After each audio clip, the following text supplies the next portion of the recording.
Вопрос еще один от подписчика канала. Расул Дюсембаев спрашивает.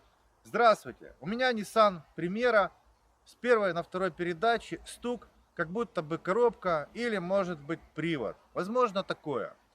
Друзья, возможно и привод. Иногда бывали случаи, когда откручивалась стойка стабилизатора поперечной устойчивости, и именно она давала такой определенный цокот. Может быть сайлентблок подрамника, может быть открученный радиатор, бывало и такое.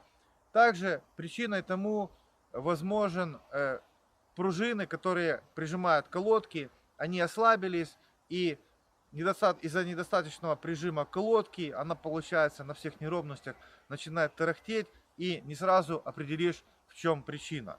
Друзья, ниссановоды, напишите, пожалуйста, кто сталкивался со стуком при движении. Давайте вместе сделаем YouTube еще более полезным для всех нас.